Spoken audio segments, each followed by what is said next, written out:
خداوند یسوع المسیح ہمارے منجی یشوع مشیخ کے عظیم اور جلیل اور قدوس نام میں آپ سب کی سلامتی ہو۔ نبیوں کی کہانی پروگرام کے ساتھ ہارون خان آپ کی خدمت میں حاضر ہے، اور ہم خداوند کے کلام میں سے، بائبل مقدس میں سے سیکنڈ کنگز اس کے چیپٹر 13 کو سیکھ رہے ہیں، دوسری سلاطین کی راجوں کی کتاب اور اس کا 13واں باب، اور آج اس سلسلے کی دوسری قسط ہے۔ خداوند سے آپ سبوں کے لیے عزت، سلامتی، صحت اور برکت کی دعا کرتے ہیں، اور اس بات کے لیے کہ آپ خداوند کے کلام سے جڑے رہیں، خداوند کے کلام کو سننے والے، اس میں آگے بڑھنے والے بنتے رہیں، اور خداوند آپ کو، آپ کے گھرانوں کو اپنی روحانی اور دنیاوی نعمتوں سے سیر اور آسودہ کرے۔ عزیزو، کل ہم نے اسرائیل کی اور یہودا کی سیاسی اور سماجی صورتحال کے حوالے سے پروگرام کیا، اور دیکھا کہ کس طرح اس کتاب میں سیکنڈ کنگز میں چیزیں ٹو اینڈ فرو، آگے اور پیچھے، یعنی اسرائیل اور یہودا کی جانب موو کرتی رہتی ہیں۔ 13ویں باب میں اسرائیل کا ذکر ہے، 10 قبائل جو ناردرن کنگڈم تھی اس کا ذکر ہے، اور اس میں ہم دیکھتے ہیں کہ یاہو جو کہ ایک ملٹری کمانڈر تھا، جو کہ خداوند کی طرف سے انوائنٹ کیا گیا تھا، اس نے وہی کام کیا جو اس کا مشن تھا کہ بال کے فالوورز کو، بال کی پرستش کرنے والوں کو نیست و نابود کرے، تباہ و برباد کرے، اور ایسا کرنے کے بعد خداوند سے برکت پاتا ہے۔ خداوند اسے اس کی 4 نسلوں تک بادشاہی کی خوشخبری سناتا ہے۔ لیکن پھر ہم نے اس کے کیریکٹر کے فلاز کے حوالے سے، اس کے کردار میں جو جھول تھے ان کے حوالے سے بھی دیکھا اور سیکھا، جس کی وجہ سے ہم جانتے ہیں کہ ہزائیل جو ہے، ارام کا بادشاہ، سیریا کا بادشاہ، اس کے لیے خداوند کی طرف سے دروازہ کھول دیا جاتا ہے اسرائیل کو، اور خاص طور پر یاہو کو ہراس کرنے کے لیے، ہراساں کرنے کے لیے، اور اسرائیل پر اٹیک کرنے کے حوالے سے۔ جب 13واں باب 13th چیپٹر شروع ہوتا ہے تو وہ ہمیں بتاتا ہے، ٹائم مارکر دیتا ہے کہ کس وقت ٹائم لائن میں یاہو کا بیٹا یہو آخز جو ہے وہ سلطنت کرنے لگا ہے۔ لکھا ہے کہ وہ یواس کے، جو کہ شاہ یہودا تھا، اس کے 23ویں برس سے 23rd ایئر سے بادشاہی شروع کرتا ہے، اور 17 برس تک اسرائیل میں سلطنت کرتا ہے، اور اس نے اپنے باپ کے فٹ سٹیپس کو فالو کیا۔ اس نے خداوند کی نظر میں بدی کی۔ کون سی بدی؟ وہی بدی جو نبات کے بیٹے یربعام نے کی تھی، وہی بدی جو پھر یاہو نے بھی کی، کہ اس نے جو گولڈن کاف کا، جو کہ سونے کے بچڑے بنائے ہوئے تھے دان اور بیتیل میں، جن کو یہوہ کا نام دیا ہوا تھا، دراصل یہوہ کی خالص عبادت کو انہوں نے ملاوٹ کر کے پلیوٹ کر دیا تھا، کرپٹ کر دیا تھا، ناپاک کر دیا تھا۔ اس باب کو، اس چیپٹر کو جب آپ پڑھیں گے تو بڑا واضح ہے، کلیئر ہے کہ خداوند کا غصہ اس بات کی وجہ سے بنی اسرائیل پر بار بار بھڑکتا ہے۔ خداوند غیور خدا ہے، خداوند غیرت رکھتا ہے، اور لکھا ہے کہ ان کو بار بار خداوند شاہ ارام ہزائیل اور ہزائیل کے بیٹے بن ہدید کے قابو میں کر دیتا ہے۔ یہ وہی شاہ ارام ہزائیل ہے جس کو الیشا نے یہ بات بتائی تھی کہ تو اسرائیل پہ بہت سی برائیاں کرے گا، ان کے ساتھ ظلم کرے گا، اور جیسی ظلم کی باتیں، جیسی خون ریزی کی باتیں الیشا نے اس کو اپوائنٹ کرتے ہوئے، انوائنٹ کرتے ہوئے کہیں تھیں، وہ ویسا ہی کرتا ہے۔ عزیزو، وہ بہت تباہ کن، دل خراش اور سکننگ واقعات ہیں، لیکن ہم دیکھتے ہیں کہ وہ بار بار کرنے سے ایک ایفیکٹ کلیئر ہو جاتا ہے، ایک بات کلیئر ہو جاتی ہے کہ یہو آخذ یہ ریئلائز کرتا ہے کہ یہ خدا کی طرف سے ہے، اور میری کوئی بھی تدبیر کارگر نہیں ہو رہی، نہ ہی وہ بیل جن کے سامنے یہوہ کا نام لے کے دعائیں کی جا رہی ہیں وہ اس کی کوئی مدد کر رہے تھے۔ اور ہم دیکھتے ہیں کہ وہ یہوہ خدا کے حضور اپنے آپ کو عاجز کرتا ہے، گڑ گڑاتا ہے اس کے حضور، اور پھر خداوند اس کی سن لیتا ہے۔ 4 آیت میں اور اس کے آگے لکھا ہے کہ خداوند نے ان کی سن کے بنی اسرائیل کو ایک نجات دینے والا عنایت کیا۔ یہ یاشا کون تھا؟ اس شخص کی آئیڈینٹی، شناخت کے حوالے سے بہت سی ڈیٹیلڈ بحث ہو چکی ہے۔ یہودی علماء اور کرسچن علماء اپنی اپنی بات کو پروف کرنے کے لیے بہت سی آرگیومنٹس، تعلیمی بحث کرتے ہیں، لیکن یہ کوئی اتنی مشکل بات نہیں ہے۔ کوئی لوگ کہتے ہیں کہ جی شاید یہ یہوآخز کا بیٹا یواس تھا، یا پھر اس کا پوتا یروبام تھا، جو کہ یروبام 2 جس کو کہتے ہیں، یا کوئی ایسا ملٹری لیڈر تھا جس کا نام شاید نہیں لکھا ہوا۔ ایک assumption، ایک قیاس آرائی یہ کی جاتی ہے کہ یہ شخص غیر قوم کا نہیں ہو سکتا، یہ ہیبرو ہی ہونا چاہیے، عبرانی ہونا چاہیے۔ میں سارے گیس ورک کو سمجھتا ہوں، لیکن اس گیس ورک کی ضرورت نہیں ہے، کہ جو حل ہے وہ اتنا مشکل نہیں ہے اگر ہم تھوڑی سی اپنی سرچ کو، اپنی بائبل سٹڈی کو وسیع کریں، براڈن کریں۔ اور اس کے لیے ہمیں جو ہسٹوریکل بکس ہیں، ہسٹوریکل ریکارڈز ہیں، ان کو دیکھنے کی، سمجھنے کی، پڑھنے کی ضرورت ہے۔ میں آپ کو ایسا کرنے کو نہیں کہوں گا، اگر آپ اپنے شوق سے ایسا کرنا چاہیں تو ضرور کیجئے، لیکن میں نے اس حوالے سے تحقیق اور تفتیش کی ہے جو میں آپ کے ساتھ شیئر کیے دیتا ہوں۔ جو اسیرین اور اریمین ریکارڈز ہیں، یعنی اسور کے اور ارام کے ریکارڈز جو ہیں، وہ ہمیں یہ بتاتے ہیں کہ اس وقت اسیریا یعنی اسور کا بادشاہ جو شلمنیسر تھا، اس نے اپنی ساری فوج ہزائیل یعنی جو سیریا کا، جو کہ ارام کا بادشاہ ہے، اس کے بارڈر پر بھیج دی تھی، جس کی وجہ سے ہزائیل کو بہت دقت ہوئی، کیونکہ ہزائیل کی فوج جو تھی وہ اسرائیل کی طرف اٹیک کر رہی تھی۔ اس وجہ سے اس کا اپنا ملک جو سیریا تھا، جو ارام تھا، وہ ولنریبل ہو گیا تھا، وہ اس کا دفاع جو تھا، اس کا جو ڈیفنس سسٹم تھا وہ ویک تھا۔ اس لیے چاہتے نہ چاہتے ہوئے بھی اپنے ملک کی، اپنی سرحدوں کی دفاع کے لیے، ڈیفنس کے لیے ہزائیل کو اپنی فوج اسرائیل میں سے واپس بلانی پڑی، تاکہ وہ اسور کے بادشاہ اسیرین کنگ شلمنیسر کی فوج کا مقابلہ کر سکے۔ میری رائے میں اور میری تحقیق اور تفتیش اور پڑھائی کے مطابق، جو یہ شخص خداوند نے سپر نیچرلی فراہم کیا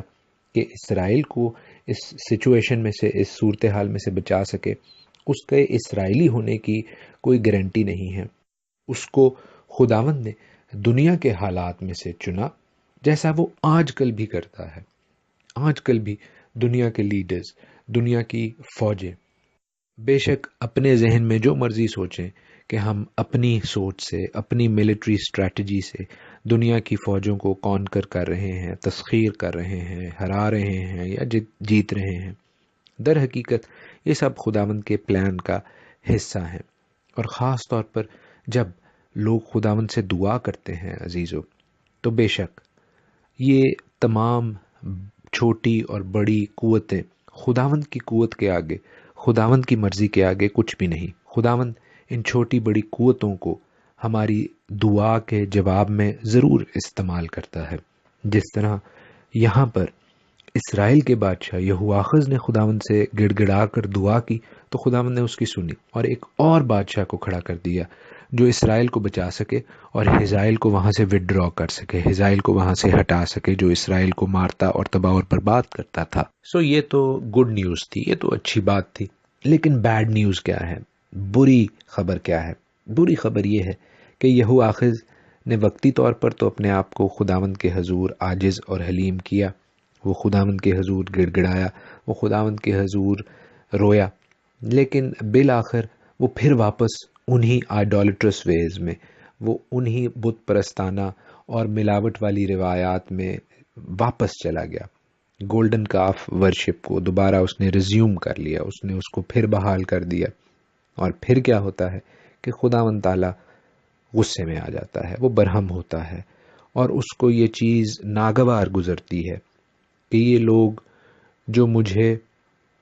اپنی مصیبت میں تو یاد کرتے ہیں، لیکن جب وہ مصیبت ان سے ہٹا لی جاتی ہے تو یہ پھر اپنی خرمستیوں میں لوٹ جاتے ہیں۔ بلکہ لکھا ہے کہ اب اس طرح انہوں نے کیا کہ انہوں نے صرف بال تک اپنی سوچ کو محدود نہیں رکھا، بلکہ انہوں نے عشرہ کو یعنی یسیرت کو بھی اس کام میں انوالو کر لیا۔ اشترت جو کہ بال کی بیوی کے طور پر فولکلور میں لکھی جاتی ہے، اس کے سبسٹیٹیوٹ کے طور پر انہوں نے ایک عشرہ یعنی ایک پیگن ٹری یعنی کہ ایک سمبل کو، اس درخت کو جو کہ ایشتورت کا سمبل تھا، جو کہ ایور گرین تھا، اس کو یسیرت کے سمبل کے طور پر استعمال کیا۔ نام اس کو انہوں نے یہوہ کا دیا، جو کہ مزید بری بات تھی۔ وہ غیر مذہب میں، وہ غیر اسرائیلی کلچر میں جو استعارات کے لیے جو سمبل یوز ہوتا تھا یہ سیرت کا، اس کو انہوں نے یہوہ خدا کا نام دے دیا کہ ہم ایک کر تو یہوہ کی عبادت رہے ہیں نا، تو یہ ٹھیک بات ہوگی۔ نہیں، یہ ٹھیک بات نہیں ہے۔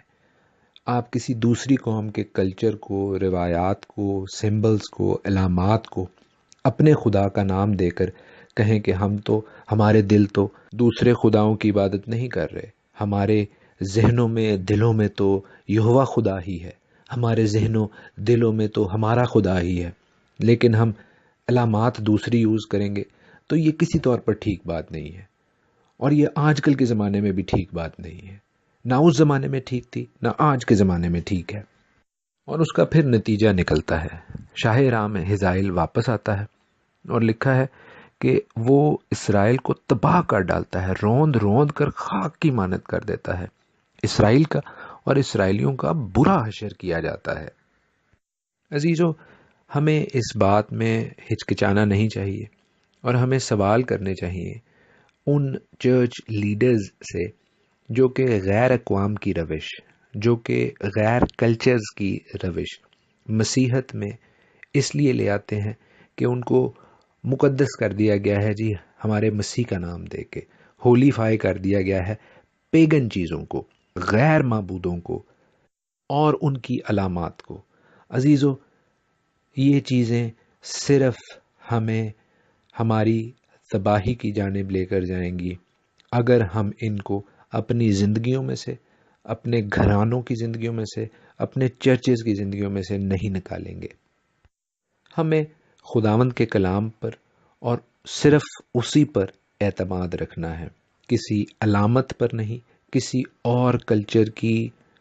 کسی اور مذہب کی، کسی اور روایت کی، کسی بھی اور ٹریڈیشن کی باتوں کو مسیحت کا لیبل چپکا کر اس کی پرستش، اس کی عبادت، اس کی تعظیم نہیں کرنی ہے۔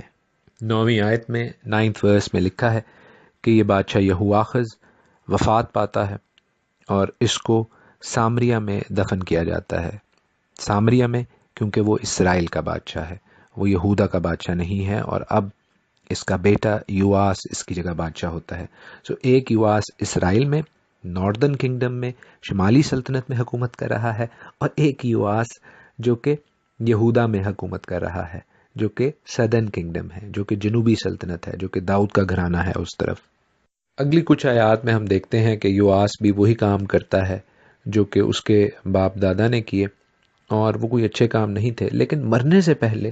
ہم ایک خاص بات دیکھتے ہیں کہ وہ الیشا کے پاس جاتا ہے۔ الیشا پھر ہمیں سین پر نظر آ رہا ہے، اور وہ جب یواس کے ساتھ ملتا ہے تو ہم دیکھتے ہیں کہ یواس اس کو بڑے خاص الفاظ کہتا ہے کہ آئے میرے باپ، آئے میرے باپ، اسرائیل کے رت اور اس کے سوار۔ وہ خاص الفاظ جو الیشا نے ایلیا سے بولے تھے۔ الیشا اسپوک ٹو الائجا، یعنی یہ اتنے اسٹرانگ الفاظ تھے، یہ اتنے زیادہ یوز ہونے لگے تھے کہ وہ اسرائیل کی ہسٹری میں روزمرہ بات چیت میں استعمال ہونے لگ گئے، اور اب یواس اس کو انہی خاص الفاظ سے مخاطب ہو رہا ہے۔ تفسیر کرنے والے، سکھانے اور سمجھانے والے بزرگ یہ کہتے ہیں کہ اس موقع پر جو الیشا سے شاہ اسرائیل یواس کی بات چیت ہو رہی ہے، جو ریکویسٹ ہے، جو منت ہے، وہ یہی ہے کہ الیشا، آئے بڑے نبی، تو اپنے مرنے سے پہلے ہمیں ہزائیل سے، اس شاہ ارام سے، اس کے ظلم و ستم سے بچانے کا کوئی ذریعہ بتا دے۔ اور آگے ہم پڑھیں گے کل کے لیسن میں، کل کی بائبل سٹڈی پروگرام نبیوں کی کہانی میں ہم سیکھیں گے کہ جو الیشا کا بتانے کا، سکھانے کا طریقہ ہے، در حقیقت وہ اسی ریکویسٹ کا، اسی درخواست کا جواب ہے۔ بے شک کل ہم اس کے حوالے سے تفصیل سے سیکھیں گے، لیکن آج کے لیے جو ہمارا فوکس ہونا چاہیے، آج کے پروگرام میں سے، آج کی کلام کی اس برکت سے جو ہم نے سیکھ لینی ہے، وہ یہ ضرور ہونی چاہیے کہ ہم خداوند کے حضور جب بھی دعا کریں، گڑ گڑائیں، اور خداوند ہماری دعا کا جواب پازیٹیولی، مثبت طریقے سے دے، تو ہمیں اس کی شکر گزاری ضرور کرنی ہے اور پھر اپنی راہوں کو درست ضرور کرنا ہے، بدی کی طرف نہیں لوٹنا، وگرنہ ہم اپنی نجات کو، ہم اپنی اس بلیسنگ کو، ہم اپنی اس برکت کو کھو سکتے ہیں جو خداوند نے ہمیں عنایت کی ہے۔ خداوند آپ سب کو اپنے پاک کلام کے وسیلہ سے بہت برکت بخشے۔ God bless you all. خداوند یسوع